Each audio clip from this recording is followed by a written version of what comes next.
Hello and welcome to 2021's fourth edition of Extra Shot, during which we'll pump some bubbling steam into the creamy froth of 5G. My name is Ray Lemaitre, I'm the editorial director at Telecom TV, and I'm here in our very own virtual coffee shop to host the programme that looks back at some of the themes from our recent 5G Evolution Summit.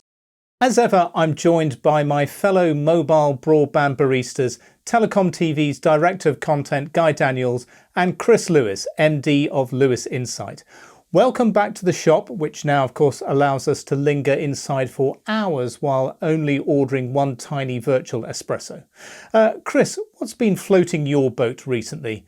How do you feel about 5G in general? I'm always trying as an analyst to put any new technology into the real context of the market and both supply and demand. There's still a lot of activity around 5G, people making the claims about being the first to do this and do that. But actually the uptake of service is still not as dramatic as we might expect. But it's not to undermine the fact that we do need significant changes in the way that the industry actually structures itself and builds the networks for the future. So keeping me awake at night, yes, a lot of activity, not as much revenue as we'd like to see against it. Okay, well, as long as it's keeping you awake in the day as well, that's absolutely fine. And Guy, is the shift to 5G a positive one for the industry? Yeah, I really believe that it is. I know that 5G has its fair share of naysayers and skeptics, but there's good reasons to be cautious. But 5G is just an evolution of the constantly ongoing development of cellular. As new specifications and standards are agreed and implemented globally. Yes, there's a new radio that supports new frequency bands, and yes, there's a new core that's way better suited to today's network and infrastructure. But these are just all technology upgrades and collectively being referred to as 5G. I think the important point is what we do with them. Can CSPs leverage this new technology to provide new and profitable services, as Chris alluded to? That's the goal, and I think that's still very much open for work. Absolutely. Yeah. Well, we've got a wide range of 5G chit-chat following our recent 5G Evolution Summit, which you can catch up with, of course, on the Telecom TV website. We had a great array of perspectives, including interviews with operator and neutral host CTOs, and also an interview with one of the sector's leading analysts, Stefan Pongratz from Dell'Oro. And of course, we had a lot of different voices during our roundtables and live Q&A sessions. Now, one of the new voices to Telecom TV, and in fact Extra Shot as well, was that of Adam Hotchkiss, co-founder and vice president of customer solutions and integrations at Plume. But before we get into the topic of 5G, let's find out where Adam stands when it comes to hot beverages. Is he a coffee fan or a tea fan? Definitely a coffee fan. I like all types of coffee, but I'm an American, type of person, and I drink just regular old drip coffee, maybe with a splash of milk. So very simple, very fast, and it's more about the caffeine than the taste for me.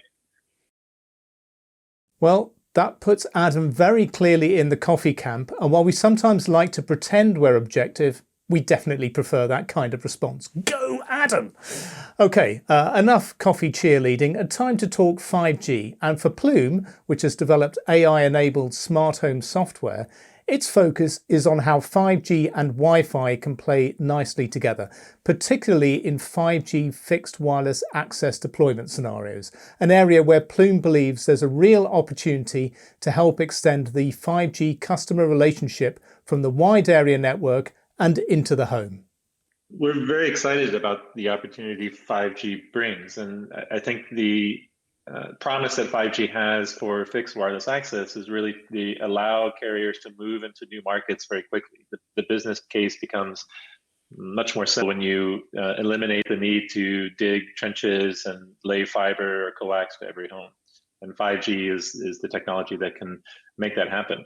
But you can't compete on speed at that case. So you can't say I'm offering a 2 gig service or a 5 gigabit per second service or a 10 gigabit per second service. Eventually the speed becomes irrelevant. And if you look at fiber speeds, we've already passed that point to where people really don't know how to utilize 1 gigabit per second service today. So it all becomes then about what services can you offer and what product can you offer to the customer that's above and beyond the competition. And that's where the smart home comes in. So there's a set of rights that the customer has when they get high-speed internet. It should be connected, always on, everywhere in the house, no questions about it. All their devices should be very secure, and the service provider should take care of the cybersecurity functions of that. You should have advanced parental controls to make sure your children are safe. You should have physical security and awareness elements to know what's happening in your house at all times. And then pushing into new type of segments such as aging in place and care about older populations living at home. Or you yourself, are you living a healthy lifestyle? And are you stressed when you wake up in the morning? Are you spending too much screen time? These are the type of services that really can set you apart from a service provider perspective from the competition. And finally, when all this comes together and you develop the number one product in the space, then it becomes much more easily to push out into new markets. And you're no longer bound by only where you have footprint. You're only bound by your appetite to push into those markets to capture more market share based on the speed at which the 5G rollout can occur. So a real focus on services there from Adam.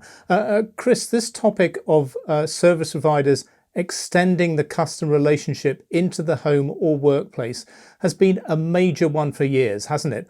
Are we any further forward? I believe we are, Ray. The fact that many of the telcos are now offering the Wi-Fi extension service into the home, as Adam said, you're also getting security services popped in on top. But one area which I think is worth thinking about is that, yes, we may be getting bandwidths from fixed wireless access from 5G comparable to some of the fixed broadband connections, but actually the cost of operations, the reliability of a fibre connection is just that much greater. And I think we're still seeing lots of build out of that. So as ever with the 5G discussion, we need to have a fibre discussion in there as well.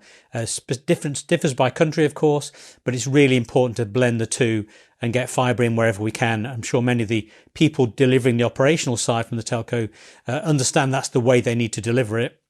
Use 5G where they can, use fixed wireless access where appropriate. So yeah, but you're absolutely right. It is extending into the house. And of course, we consume services over so many devices. And increasingly we add the add-on devices as referred to then, whether it's the smart doorbell, or the monitoring functions, and especially the healthcare piece, which you referred to, I think is extremely important. It also ties in other ecosystems of delivery. So it's not purely telco. It's important to understand the role that telecoms plays in the broader set of digital services.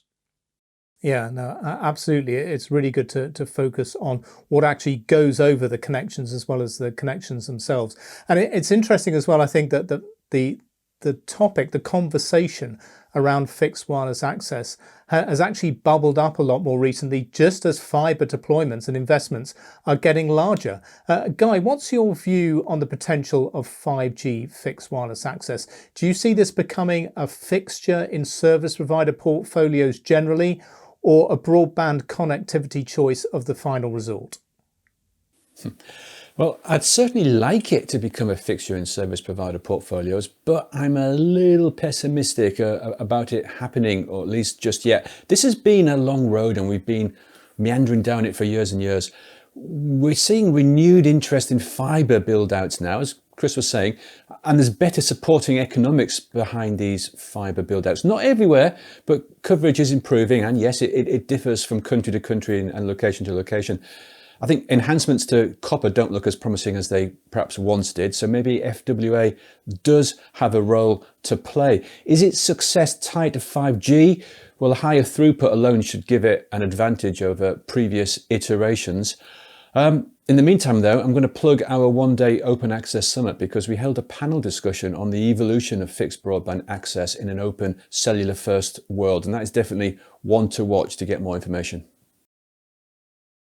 Absolutely. Splendid. Great plug there for our next summit. Okay, let's move on now to a vital area of development for service providers and the whole 5G ecosystem, and that is the core. But before we discuss the beating heart and brains of the network, let's check in with another new Extra Shot guest, Dr. Patrick Rocketer, VP of Systems Architecture at NetNumber, and find out what he might choose from the cafe hot drinks menu. So I definitely prefer coffee over tea, but I also don't mind enjoying a nice cup of tea with a group of nice people. And when it comes to coffee, Yeah, mainly a lot of milk, no sugar. Well, so Patrick isn't so much sitting on the hot drink fence as much as he is leaning on it. I guess it depends on how many nice people he knows. But he raises a debating point for another day, and that is, should milk be allowed anywhere near coffee? And which type of milk?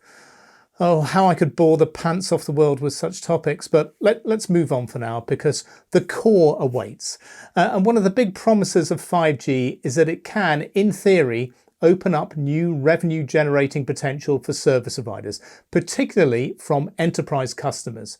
So I asked Patrick, will 5G core deployments unlock 5G's business potential? Yes, definitely. Designed to meet the needs of different customer and user groups, 5G is an important enabler for business transformation in the telco world, similar to what we already have seen years ago in the IT space. And already today, 5G new radio is starting to deliver on the promise of more and faster data, while the real 5G experience will come with a 5G core. Service provider networks, self-contained or hosted private networks, mission-critical networks can all be built based on the 5G technology, with service characteristics like low latency, high throughput, and massive capacity configured for each network and service instance individually. The ultimate goal is then the converged 5G core. Even though unforeseen, 5G is helping us to cope with the ongoing pandemic situation by enabling solutions for home working, homeschooling, team collaboration, professional training and support, remote facility automation, and more. Long story short, 5G is an important technology to bring innovation and agility into the telecommunication business and into our life. Well, he might have been leaning against the fence with his hot beverage selection, but he's nowhere near it there. Guy, do you see evidence that backs up Patrick's positive outlook? Yes, I do, Ray. You don't need a new core to support 5G NR, the radio element. You can operate in non-standalone mode using the LTE EPC. But if you're serious about trying to unlock 5G's business potential, then you do need the 5G core. It gives you a whole set of new tools. It gives you the capability as an operator to target and hone your service offerings. And we're starting to see it. There will be an industry-wide move to 5G core, not all at once. Some operators will move faster than others. We're already seeing this, but it will happen. And another factor here is what you do with your EPC and legacy services. There's a growing discussion around the idea of a converged core, what it should support, how it should be built, what it should look like. That's one to keep an eye on in the coming months. Absolutely. Great points there, Guy. And Chris, I guess there's always the threat that enterprises make good use of 5G's capabilities, but that the service providers don't necessarily get to benefit that much as a result.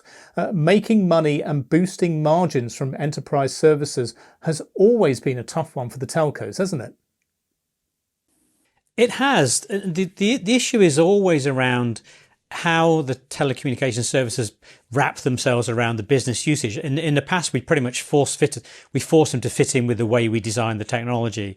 And the critical issue for me is how, whether direct or through channel, the telcos get to deliver those services, because larger enterprises especially will take that core and will benefit from the sort of the transportability of that core to put it on at the edge or in their local environments to deliver the services. And that then, as you say, requires integration at the local level, in-house, plus the systems integration world. Telcos could play relatively small roles in that. But if the telecom industry gets its act together and begins to realize it has to react to what's being demanded of it in a very wide-ranging set of demands from the enterprise market, then it will be able to play a role. Because what is evident from years gone by is that the enterprises don't really want to do that stuff themselves. They want the specialists, the people who really understand the way the connectivity works, to deliver that connectivity in the context of the business in which they operate. So I think it's a maturation issue for the telcos in terms of how they go to market. It's a maturation, as Guy said, about bringing all of the core together and actually moving away from the fact that we've got a new generation. In fact, in some ways, we should get away from the whole G issue and perhaps take a leaf out of the IT world, as Patrick said, and actually go to this continuous improvement, continuous development side, and actually stop having these big generational shifts, because I think it just causes a lot more confusion than it generates new interest. Yeah, absolutely. Plenty of food for thought there. Thanks, Chris. And of course, another key discussion area around the core relates to its technical and operational features. It's been spec'd as a cloud-oriented containerized platform. So I asked Richard Band, head of Mobile Core and 5G at HPE's Communications Technology Group, whether the 5G core should be multi-vendor as well as cloud native by default. Well, the 5G standalone core is all about giving operators a chance to verticalize their network, to adapt their network to specific use cases. And that means, having to work with industry vertical partners, because very clearly the operators themselves do not have the full understanding of all the different verticals. So the key to be successful in 5G is to build an ecosystem of partners. And it's kind of difficult to imagine that on the core side of the things, you will end up with just a single vendor that will be able to provide all the necessary innovation for all the different demands that are coming from those different ecosystem partners. So while it may not be by default, I think in the end, we will see very quickly that the ones that are more successful in adapting the network to the needs are probably those network operators that have both a cloud native and a multi-vendor network. So, Guy, you like a bit of cloud native action. Are 5G core deployments dragging network operators into a new mode of operations? Yeah, well, forget your digital natives. I'm your cloud native. Agile and responsive, that's me. Yes, Ray, 5G core is absolutely helping operators to make this move to cloud native. They know they need to embrace cloud native practices. There is absolutely no way they remain competitive unless they do so. But it is difficult. We're talking about huge internal cultural and operational changes. And we know that telcos don't really like change, no matter how much they talk about it. 5G core is a catalyst for this change.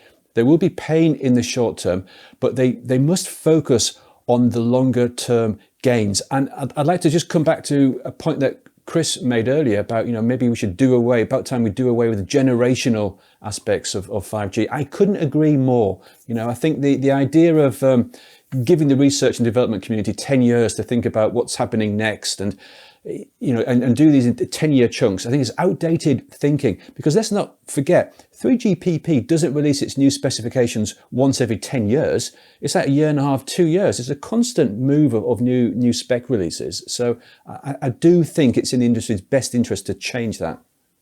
Yeah, no, a great point.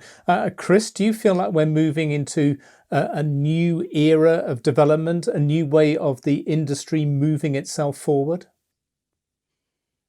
I think we are, because the realization is there within the telco community that there are no major new revenue chunks that come down the line. So we've had the premium come in from mobile when it came in. We had the move to IP. So all these things are changing the way we deliver services. But actually, we're getting to almost maxing out in terms of the connectivity piece. As it stands anyway. And a lot of the incremental stuff that we talked about, private networks, may well result in revenue elsewhere. So if the fundamental equation is that the revenue isn't growing a lot, it's moving around between pots within the telecom community. But if revenue is not growing, then actually providing it on a more efficient basis is the only way to improve margin in the short term. And of course, we know the technology is out there. We've talked about relationships with the hyperscalers. We know the different players in the ecosystem, whether it's the device people, the applications community, everyone brings something to the digital table. And the sooner the telecoms accepts its role at the digital table, then actually, it will be in a much better place. And I think the point that Richard made around working within the ecosystem and that channel to market is absolutely vital. We cannot, as the telecom industry, control the future. We can support it and we can enable it, but we don't dictate the terms upon which things get delivered. And I think that realization is coming in many of the boardrooms around telcos around the world, that you can't do it all yourselves. You have to work with other people, and you've got to simplify the way you generate your own business in the first place. Yeah, absolutely. And it's clear that we are seeing, some of the theories that were put forward or some of the requirements from the operators best of breed, multi-vendor, more open systems, we are actually starting to see evidence of some of this and even multi-vendor 5G core deployments that enable best of breed selections. I mean, Telenor is a latest example of this. So the core genie, I think, is very much out of the bottle there. Now, the core also crops up, of course, in discussions about 5G private networks. Can it help service providers offer network slices to enterprise? Will companies deploy their own micro core platforms on premises and run a standalone private network with their own full radio core and edge functionality? Chris, how do you see the private wireless network sector panning out? Is this a potential goldmine for mobile operators? There's always a potential gold mine where the demand is there, and we know the demand is there. But actually what is required from the enterprise market is a combination of many different services to support that business. And in fact, if you go to many of the manufacturing examples, they still want things physically connected for some parts of their environments. So actually it's going to be a blend of 5G and other things. What the telcos need to do is actually make sure their services are flexible enough and agile enough, as Guy pointed out, to be able to draw all of the facilities and features that come through when building out the 5G environment, plus the fiber piece, as I said. So my concern is it may be seen as a short-term goldmine, but actually may be a long-term black hole where a lot of effort may disappear, because if they're not talking the language of the enterprise, they're not delivering against the requirements of the enterprise in their business structure, then they will struggle to gain major market share. And as we know from the discussions around private networks, there are plenty of other players in the ecosystem who believe they can take the pieces that the telecom industry brings to the table and massage those into delivering the right service around a particular customer. So goldmine, black hole, jury's still out. Yeah, maybe a black hole with a gold rim. We will see. And Guy, any plans to build a private wireless network at your expansive TV studios in the wilds of Yorkshire? No chance. Funny you should ask that though, Ray, because we've just had a new dedicated Ethernet connection installed, although service has yet to be switched on, of course. And I read a blog post last week on how to build your own DIY private 5G network using an assortment of open source tools. And it looked really simple, but I guarantee what's simple on paper is way beyond my limited capabilities. So no, I think we'll stick with a fluctuating 3G, 4G signal for now and wait on this Ethernet service to come online. I think that's a very good move. Great stuff. So it's that time of the show when we need to see how our containerized beverage function leaderboard is shaping up now that we have two new faces added to the mix. And we're leaning very heavily towards beans rather than leaves, aren't we, Guy? We are indeed, Ray. The open sourced beans are gradually pulling away and leafing the tea behind here. And to illustrate this, I am thrilled and delighted to announce that our long-awaited UI overhaul of the CBF project is finally ready. At absolutely no expense whatsoever, we have taken the best ideas from cutting-edge material design techniques, ignored them, and done our own thing. Cue the big reveal.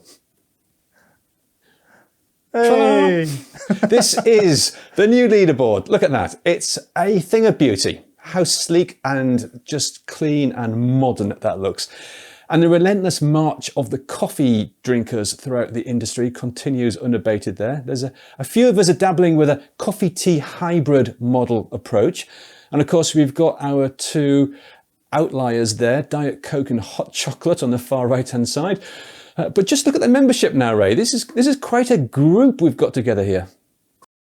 It really is. And of course, it is leaning heavily to the left as we look at it. And of course, not politically, I'm sure. But it would be nice to have some more faces on the right-hand side. Maybe we can find some Vimto drinkers amongst the telecom community. Doubt it, but we'll have a look. So great. Oh, what's coming up next on the Telecom TV calendar, Guy? We have a busy summer ahead of us, right? I mean, well, I say summer. Yes, like the middle of winter up here, Ray. But yes, we do have a very busy summer, which is good because we can't go anywhere. In June, we have our Edgenomics Summit, which builds on last year's successful debut, and there's plenty to discuss there. And then we've got a very special week of programs, all focused around 5G, all for the very end of June.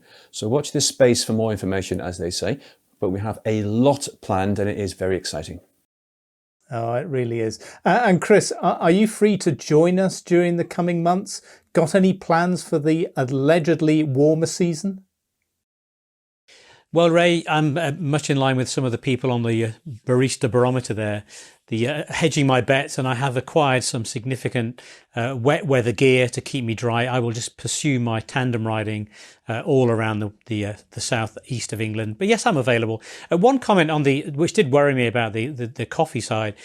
We had two comments in there. One around the drip, drip, drip effect of coffee, which he said was quick, so that must be their relative broadband speed of that particular coffee delivery. And then the milk comment. I mean, I'm with you. With lots of milk, like just have milk, you know.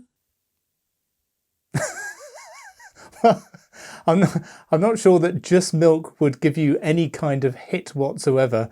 Have that first thing in the morning, and you could be drooling on your keyboard by 8:37, which of course some of us already are. Remember when you were a child and your grandma put sugar in your milk, your hot milk for you in the morning or in the evening? Whiskey. My granny You've got sugar in your milk. Well, my grandma gave me whiskey in mine. We're